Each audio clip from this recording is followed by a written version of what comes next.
오늘의 말씀은 신약성경 에베소서입니다. 에베소서 1장 15절로 19절까지 말씀입니다. 에베소서 1장 15절로 19절입니다.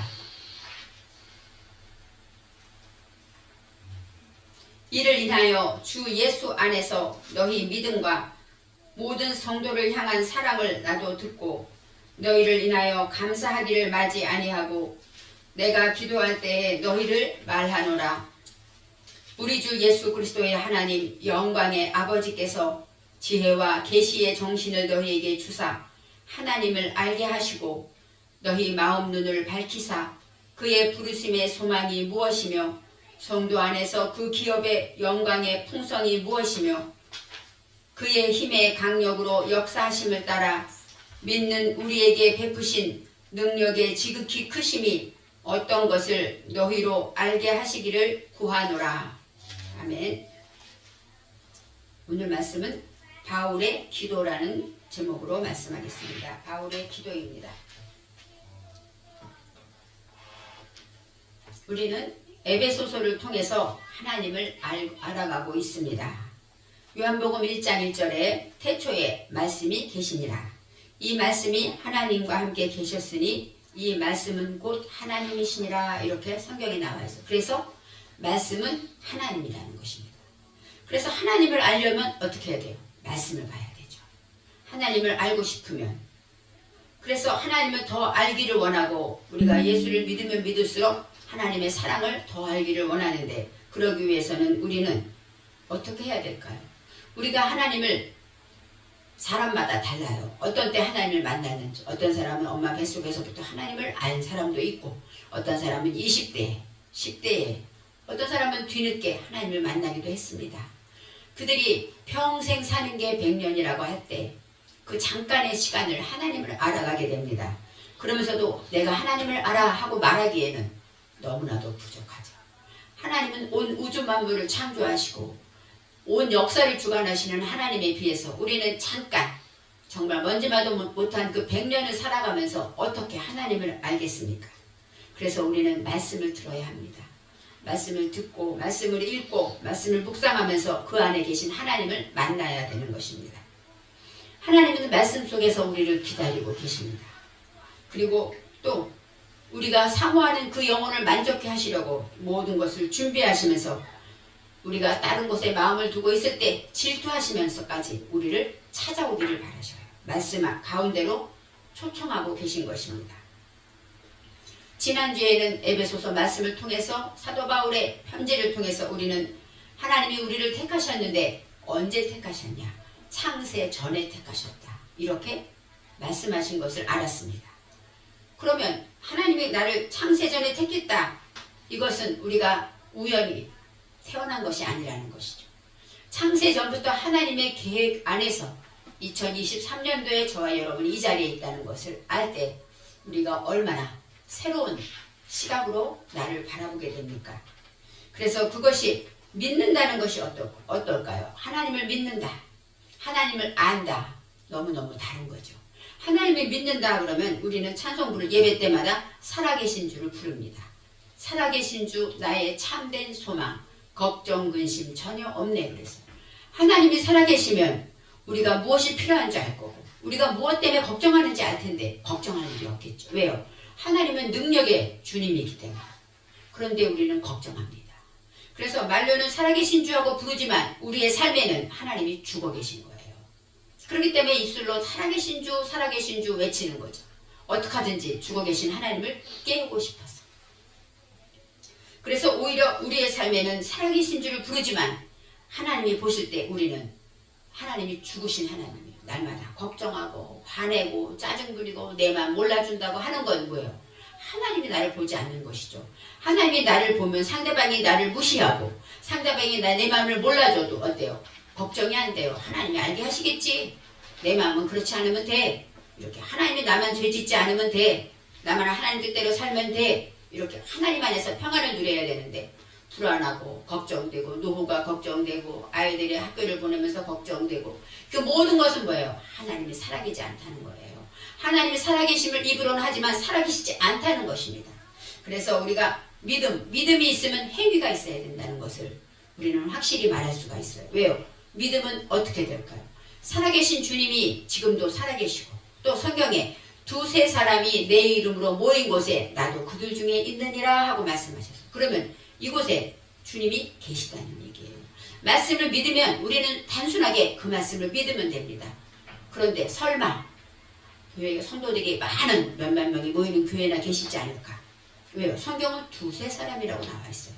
그렇기 때문에 이곳에 살아계신 주님이 불꽃 같은 눈을 뜨고 우리 예배를 바라보고 계시다면 어때야 될까요?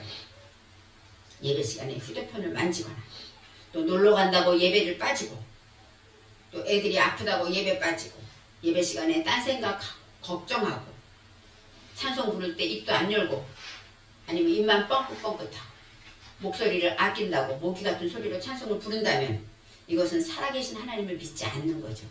입으로는 믿지만 그 행위가 바르지 않은 거예요. 그래서 우리는 예배를 드릴 때 오늘은 주일이니까 그냥 시간 되니까 오겠지 하고 그냥 오는 그 의미 없이 소망 없이 오늘 내가 하나님을 만나면 내 기도에 응답을 받아야지, 오늘 내가 하나님을 만나야지, 그래서 하나님을 알아야지 이렇게 기대와 확신이 없이 예배를 드린다면 그것은 하나님이 살아계심을 믿지 않는 것이라는 거예요. 창세전에 택함을 받았다 이거 하나만 믿어도 우리는 얼마나 다른 인생을 살까요? 세상 사람으로 볼 때는 가난하고 늙었고 힘도 없고 돈도 없고 남들에게 무시당하는 사람 같지만 그도 하나님이 창세전에 택했다라는 것을 믿는다면 그들의 삶은 달라질 것입니다. 그래서 이 말씀을 통해서 하나님은 내가 너를 사랑한다. 그리고 너가 얼마나 소중한지 알려주는 거예요. 그러면서 생각하면 생각할수록 힘이 납니다. 아, 나는 하나님이 창세전에 택했어. 우연히 생긴 게 아니야. 하나님은 나를 창세전부터 예비하셨고 나를 예정해서 이 땅에 태어나게 하신 거야. 이렇게 믿음과 소망이 넘친다는 것입니다. 예수님은 아들을 주셨어요. 그래서 성경에 그렇게 써요. 아들을 주신 하나님이 너희가 구하는 것 무엇을 주시지 않겠느냐 이렇게 말씀하셨어요. 하나님께서 예수님을 우리를 통해서 우리를 위해서 보내주셨는데 그 하나님이 우리를 그만큼 사랑하시는데 우리가 구하는 것 어느 것은 안 주겠냐는 거야. 성령을 달래면 성령을 줄 것이고 기도를 할 때 물질을 달래면 물질을 주고 건강을 달래면 건강을 주고 하나님의 뜻을 위해서 그의 나라와 의를 위해서 필요한 것을 구하면 다 주신다는 것이죠. 그래서 우리가 하나님의 자녀가 되었다라는 것이 얼마나 놀라운 축복입니까? 우리 자녀들은 아침에도 이때 엄마 아빠 나 이거 입고 싶어 그럼 그 옷 입혀주고 나 이거 먹기 싫어 그럼 다른 거 주고 부모는 자식이 필요한 걸 다 채워줍니다. 그것처럼 우리가 하나님의 자녀라는 건 하나님께 땡깡 부리는 하나님 나 이거 싫어요. 하나님 나 이거 해주세요. 그것이 바로 뭡니까? 기도입니다. 그래서 하나님의 자녀가 받는 권세가 가장 먼저 기도라고 말할 수가 있습니다. 그리고 예수님의 이름으로 기도하면 다 이루어 주겠다 성경에 약속하셨어요. 그 약속은 하나님이 하신 약속입니다. 그것은 당연히 믿어지는 것이고 당연한 것인데 우리는 믿어지지 않는 거예요. 왜요? 기도를 안 하잖아요. 하나님은 분명히 내가 예수 이름으로 구하면 주겠다. 오늘 장로님도 예수님의 이름으로 기도합니다 했어요. 그러면 주셔야죠. 그런데 기도해놓고도 잊어버리고 기도해놓고도 설마 한다면 그거는 하나님을 믿지 않는 거죠. 그래서 기도의 권세가 이만큼 크다는 것입니다. 기도할 때 귀신이 떠나가고 기도할 때 병든 자가 치료되고 이런 역사가 성경에 있고 지금 이 시대에도 있습니다. 왜요? 하나님은 영원토록 변함이 없으시기 때문에 단지 우리가 깨끗하지 못하고 단지 우리가 믿음으로 온전히 믿지 못하기 때문이죠.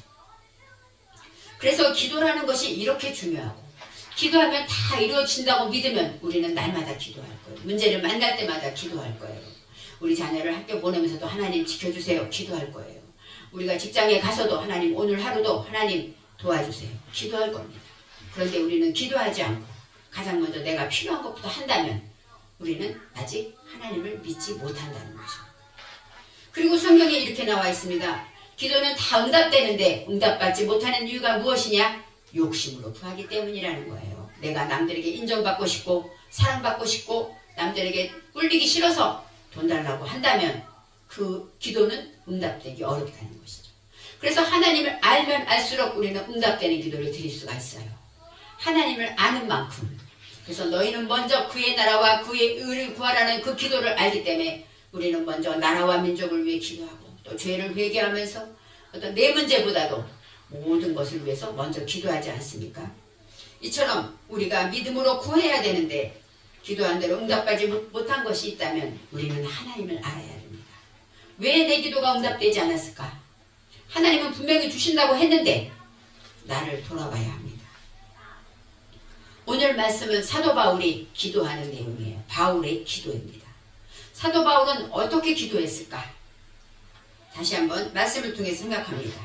1절에서는 분명히 에베소에 있는 성도들에게 사도 바울이 쓴 편지입니다. 그래서 사도 바울은 지금 에베소에 있는 성도들, 신실한 하나님의 성도들, 하나님의 백성들에게 그들을 위해서 편지를 쓰면서 그들을 위해 기도하는 내용을 적고 있습니다. 15절에 이를 인하여 주 예수 안에서 너희 믿음과 모든 성도를 향한 사랑을 나도 듣고, 에베소 교회가 바울이 이제 마지막 전도 여행 때 열심히 복음을 전하고 2년 3개월 동안 말씀을 가르친 정말 믿음의 뿌리를 든든히 세워놓은 그런 교회입니다. 그 교회에 들리는 소문이 너무 믿음이 좋다는 거예요. 그리고 성도끼리 너무 사랑이 많다는 겁니다. 에베소 교회의 특징은 아시아에 있는 교회이기 때문에 유대인들도 교회에 모였고 이방인들도 교회에 모였다는 거예요. 근데 그들이 서로 화합하고 믿음 안에서 서로 사랑하면서 지낸다는 소리를 듣게 됩니다. 그래서 너무너무 그럴 때마다 감사하다고 이제 16절에 기도를 합니다. 너희를 인하여 그렇게 믿음과 사랑에 대한 그 소리를 들으면서 소식을 들을 때마다 감사하기를 마지 아니하고 그치지 아니하고, 감사가 입에서 떠나지 않는다. 생각만 하면 기쁘다. 생각만 하면 감사하다. 이것이 바로 감사입니다. 감사를 마치지 아니하며 마지 아니하며 내가 기도할 때 너희를 말하노라. 하나님의 은혜에 감사하고 그들이 이렇게 믿음 안에 서 있는 것이 감사하고, 지금 사도 바울은 감옥에 있지만 감옥에 있으면서 들리는 소문만 들어요. 가지도 못하고 오는 사람들에게 소식을 전하면서 너무너무 감사하다. 그러면서 이제 내가 할 일은 뭐예요? 기도하는 일이라는 것이죠. 그래서 기도할 때 너희를 말하노라 라고 말하고 있습니다. 너희를 말하노라 할 때 자카르는 기억하다. 기도하면서 기억한다는 거예요. 우리도 누구를 생각하면 기쁜 사람이 있죠. 누구를 생각하면 미소가 절로 나오는 사람이 있죠. 그것처럼 이 사도 바울의 마음에 에베소 교인을 생각하면 감사가 절로 넘치면서 그를 하나님의 은혜의 말씀께 부탁하기 위해서 기도한다고 합니다. 17절에 이제 뭐라고 기도하는가 바라봅니다. 우리 주 예수 그리스도의 하나님 영광의 아버지께서, 하나님께 기도하는 거예요. 우리 하나님은 어떤 하나님이에요? 예수 그리스도의 하나님이고, 두 번째는 영광의 아버지라는 거예요. 영광의 아버지. 아버지는 우리를 양육하시고 우리를 사랑하시고 우리를 인도하시고 우리에게 모든 것을 채워주시는 아버지가 아닙니까? 그 아버지는 영광의 아버지예요. 영화로우시고 모든 것에 부족함이 없고 영광스러운 아버지라고 말합니다. 지혜와 계시의 정신을 너희에게 주사하고 나와 있습니다. 지혜와 계시, 지혜는 학함입니다. 학함은 지혜롭다, 슬기롭다 이런 뜻이 있고, 계시는 하존, 하존은 환상, 묵시. 그러니까 환상은 뭐예요? 보이는 것, 눈으로 보이는 것이죠. 그리고 묵시, 감추었던 것, 닫혀졌던 것이 열리는 것을 말해요. 커튼이 열리는 것처럼.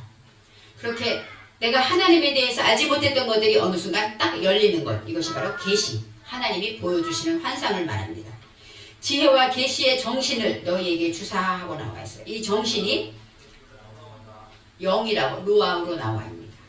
그래서 하나님의 말씀에, 오늘 말씀에 지혜와 계시의 정신이라고 나왔고, 그것이 바로 영적인 것을 말해요. 루아우를 말합니다.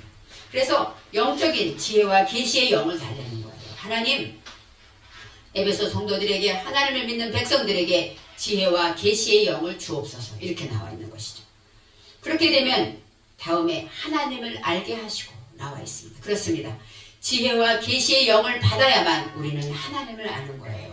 우리의 작은 지식으로, 우리의 작은 지혜로는 하나님을 알 수가 없습니다.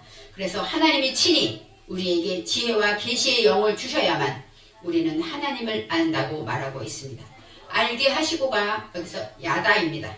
야다는 여러 번 나오지만 지식으로 아는 것이 아니에요.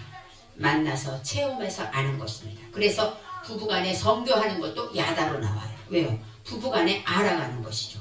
하나님의 말씀으로 내가 평생 살면서 하나님과 만나서 울고 기도하고 찬송하면서 하나님을 알아가는 것, 이것이 내가 삶에서 부딪히면서 내가 슬프고 괴로웠을 때 위로의 하나님을 만날 수가 있습니다. 내가 병들었을 때 치료의 하나님을 만날 수가 있습니다. 이처럼 내 삶에서 구비마다 만나진 그 하나님, 이것이 바로 야다의 하나님입니다. 그런데 이 하나님을 아는 것은 무엇이 있어야 한다고 해요? 하나님이 지혜와 계시의 영을 주셔야 한다는 거예요. 많은 사람들이 하나님이 고난을 주는데도 깨닫지 못해요. 그리고 계속 죄를 짓습니다. 그러면 더 큰 환란으로 빠져들어가죠.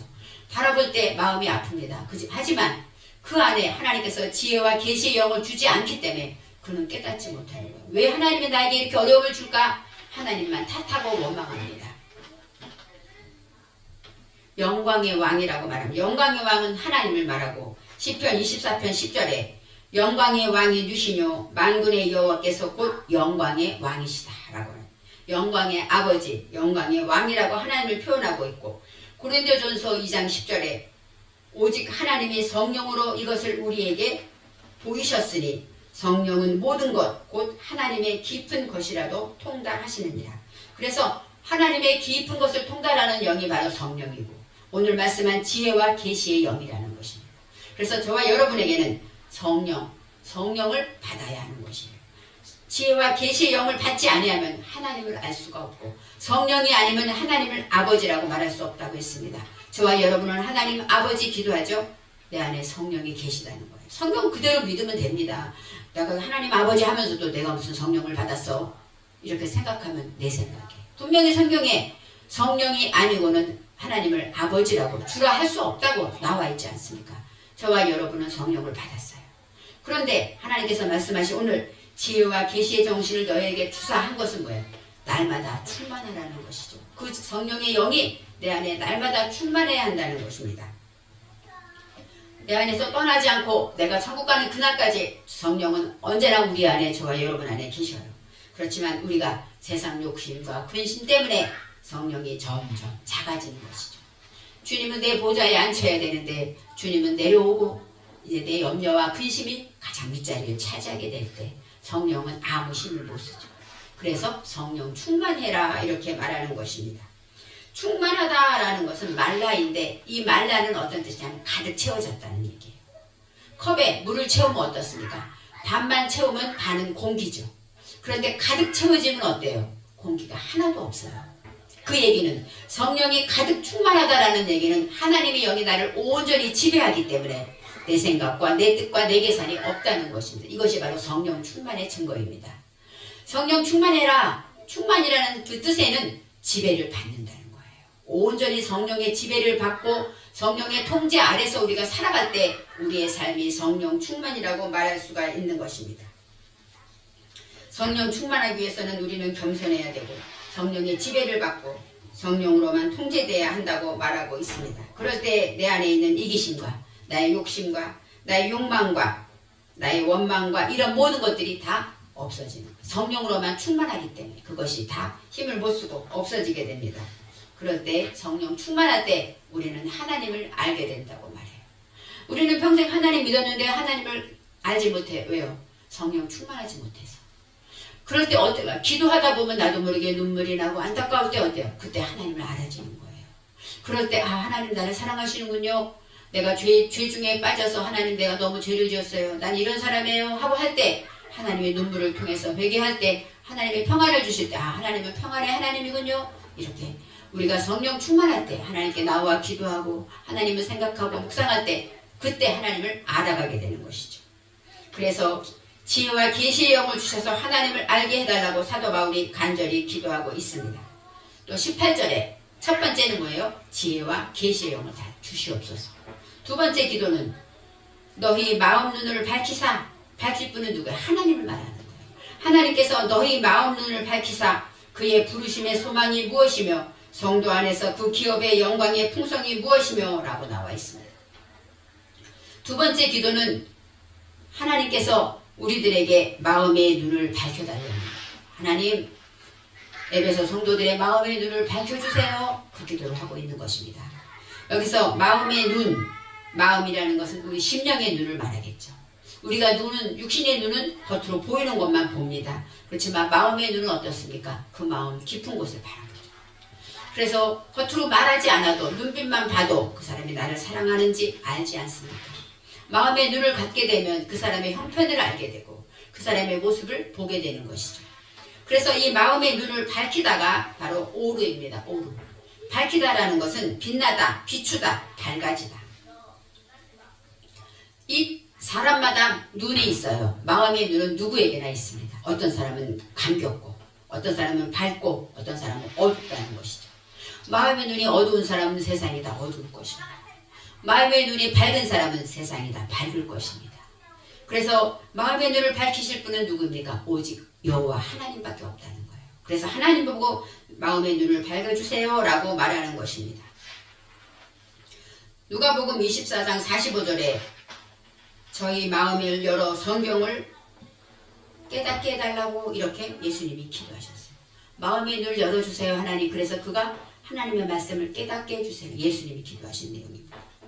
그리고 또 누가복음 24장 31절에 엠마오로 가는 제자가 예수님과 함께 걸음을 걸었죠.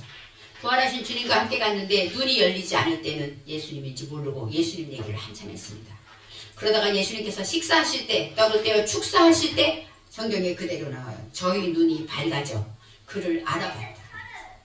옆에 계신 분이 예수님인지 모르고 한참을 갔지만 하나님께서 축복기도 예수님께서 하실 때 그때 눈이 밝아지니까 그때 예수님인 줄 알았어요.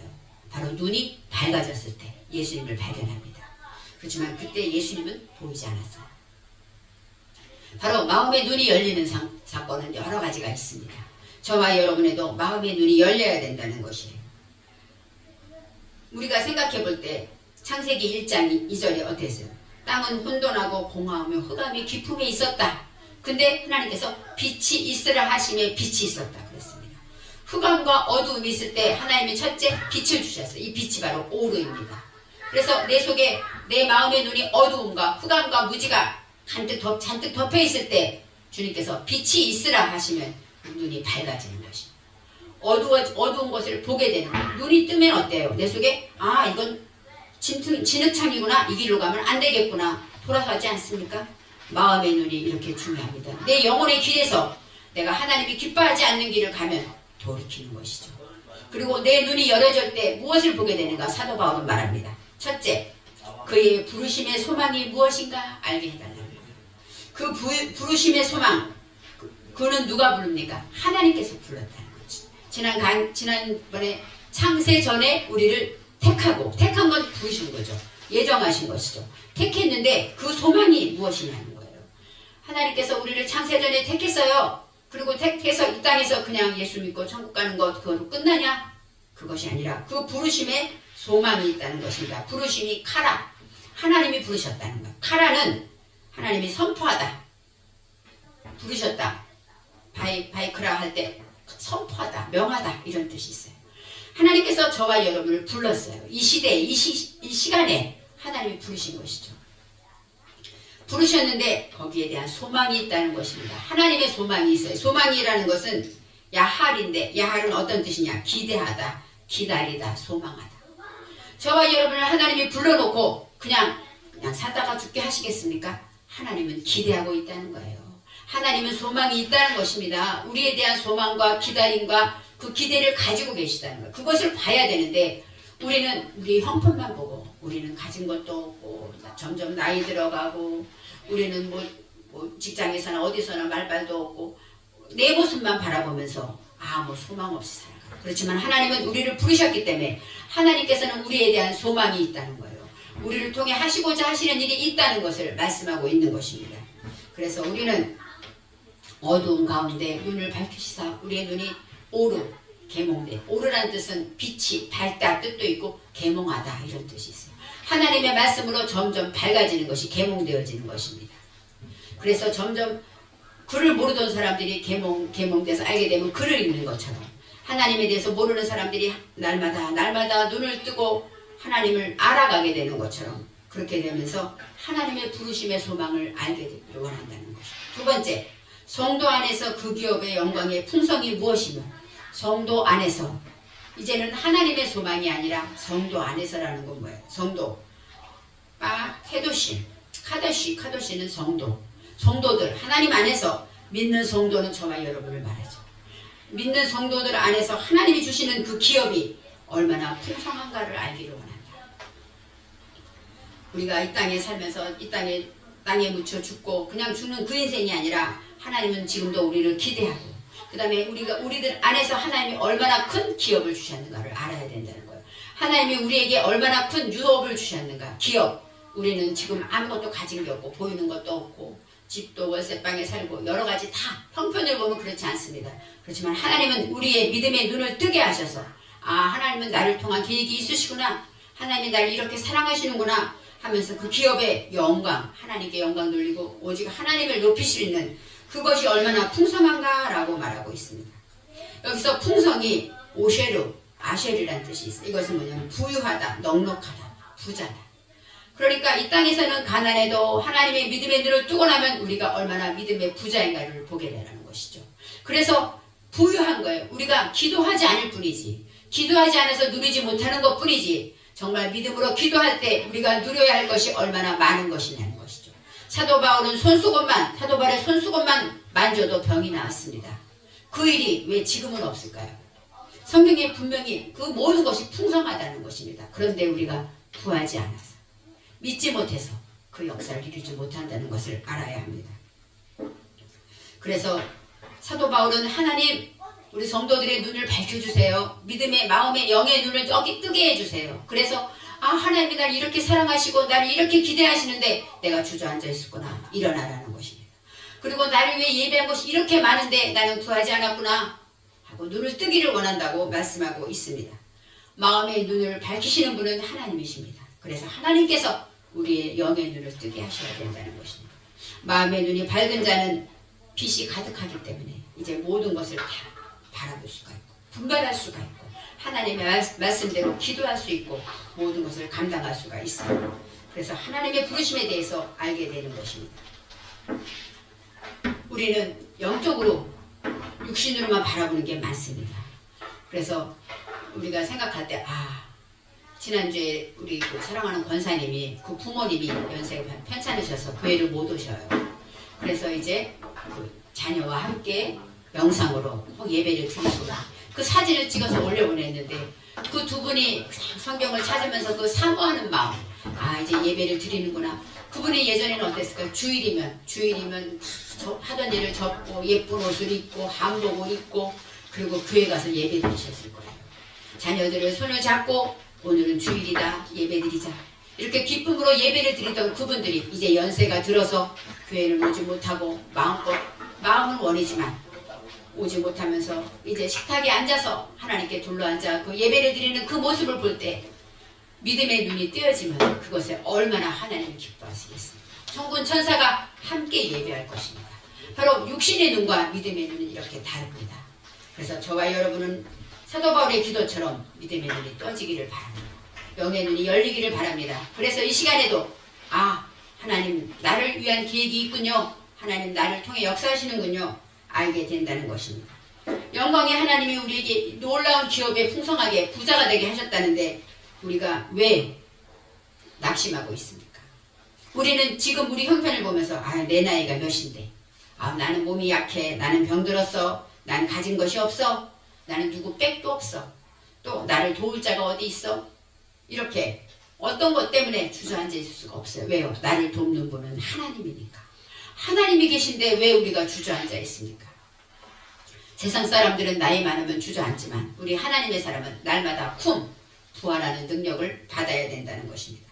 하나님이 왜요? 내가 구하는 것 하나님이 이루시고 하나님의 기대 나를 통해 누가 이루십니까? 하나님이 이루시죠. 나를 통한 기대와 그 소망을 누가 이루십니까? 하나님이 이루는 거예요. 하나님이 친히 주장하시고 인도하시는 것이 내가 뭐 가진 게 있어서 하는 것이 아니라는 것을 알아야 합니다. 그래서 우리는 말씀을 믿어야 돼요. 말씀은 하나님이 나에게 힘을 주시고 말씀을 통해서 새롭게 하나님을 만나는 것입니다. 말씀만 들어도 눈이 떠지는 것 같지 않습니까? 내가 이렇게 살았었구나, 이렇게 주저앉아 있었구나, 내가 있는 돈 이것만 내 것인 줄 알았죠. 하늘에 얼마나 많은 부하가 있는데 구하는 대로 하나님이 다 주신다는데 우리는 구하지 않습니다. 나라와 민족을 위해서도 우리는 구해야 합니다. 이 나라가 이렇게 하나님 정말 세상에서 잘 사는 나라가 된 것은 우리 선조들이 날마다 나라와 민족을 위해서 기도했기 때문이 아닙니까?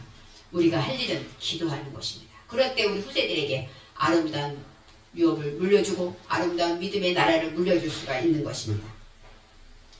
두 번째로 성도 안에서 그 기업의 영광의 풍성함이 무엇인지 부르셨다고 말씀하셨습니다. 하나님 안에서 기업을 주셨다는 것을 기억하고 이제 에베소서 3장 8절에 모든 성도 중에 지극히 작은 자보다 더 작은 나에게 사도 바울이 이렇게 겸손하게 말합니다. 사도 바울이 얼마나 훌륭한 사람인지 우리는 알죠. 정말 주를 위해서 마지막 열토막 잘라지는 그 순간까지 죽으면서까지 주님을 증거한 사람이고 가말리엘 문학으로 진짜 모든 박사의 박사인 그분이 하시는 말씀이 모든 성도 중에 지극히 작은 자보다 더 작은 나에게 이 은혜를 주신 것은 주님을 알게 된 것은 측량할 수 없는 그리스도의 풍성을 이방인에게 전하게 하시고 하고 나오고 있어요. 사도 바울이 이 은혜를 받고 사도가 돼서 복음을 전하는 이유는 뭐예요? 그리스도의 풍성함을 전하기 위해서 이방인들에게 저와 여러분은 이방인입니다. 이스라엘 백성이 아니니까요. 이방인에게 그리스도의 풍성함을 전하기 위해서였다고 말합니다. 아시아에 있는 이방인들에게 사도 바울은 오늘도 복음을 전하면서 이 모든 것은 다 나는 작고 부족하지만 하나님이 내게 은혜를 주신 것은 너희들에게 그리스도의 영광의 풍성을 알려주기 위해서다라고 말하고 있습니다. 그래서 하나님이 우리를 위해 예비한 것이 얼마나 많은지 넓은지 그 사랑이 얼마나 높은지를 우리는 알아야 돼요. 그래서 하나님의 성령으로 우리는 하나님을 알아가야 된다고 말하고 있습니다. 우리가 왕의 자녀예요. 영광의 왕이 우리 아버지입니다. 그런데 우리는 이 땅에서 거지처럼 사는 게 많아요. 하나님이 우리 아버지인데 우리는 하나님을 아버지라고 하면서도 거지처럼 살아가고 있는 게 많습니다. 그래서 하나님의 기업에 얼마나 풍성한가를 말해주고 있는 것입니다. 19절에 그의 힘의 강력으로 역사하심을 따라 믿는 우리에게 베푸신 능력의 지극히 크심, 그의 힘의 강력, 강화, 애체, 단단하고 크고 그런 것을 말하고 역사하심이 파알입니다. 파알이라는 것은 바로 작용하고 능력, 헬라어로는 여기 이제 초인적인 능력이라고 나왔어요. 하나님의 역사, 하나님의 역사는 사람의 생각과는 다른 것이죠. 초인적인 능력을 말하고 하나님이 일하시는 것을 말합니다.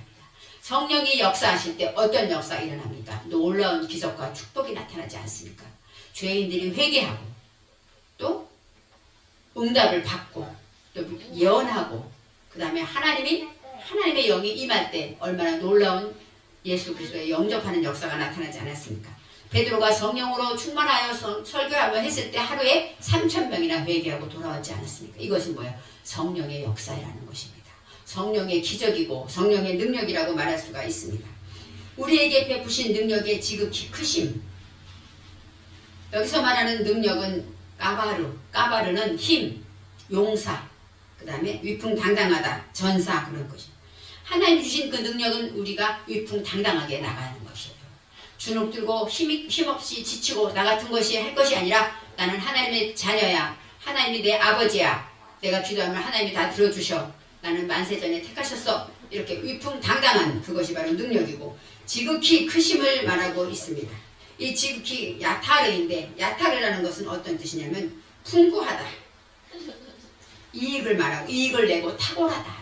모든 것 위에 가장 탁월한 가장 높으신 그 하나님의 능력을 말하고 있습니다.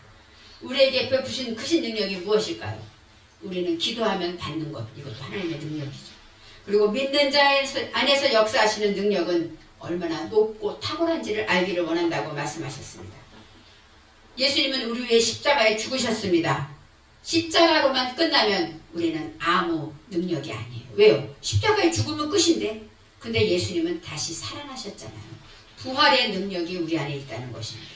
예수님이 주신 능력은 죽은 자를 살리신 하나님이에요. 우리 사람에게 가장 큰 마지막에 당하는 것은 뭐예요? 죽음이죠.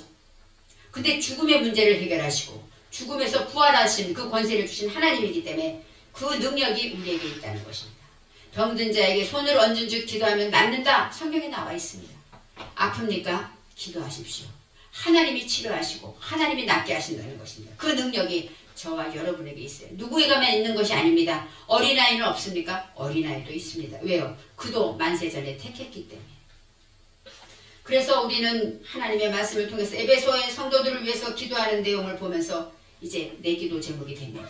우리 교회 새로운 성도들이 있는데 너무 어렵고 가난하고 또 너무 아프고 너무 어려운 사람들입니다. 그래서 그를 위해 기도할 때 오늘 사도 바울의 기도가 생각났습니다. 하나님을 안다면 그들이 그 아무런 노후를 걱정하지 않을 것이고 하나님을 믿는다면 하나님이 눈을 열어주신다면 그들은 혼자가 아닐 텐데 혼자서 연습 방에 앉아서 외롭고 말할 사람도 없고 그런 그가 하나님이 이곳에 나와 함께 한다면 그가 기도할 텐데 그런 마음을 갖게 됩니다.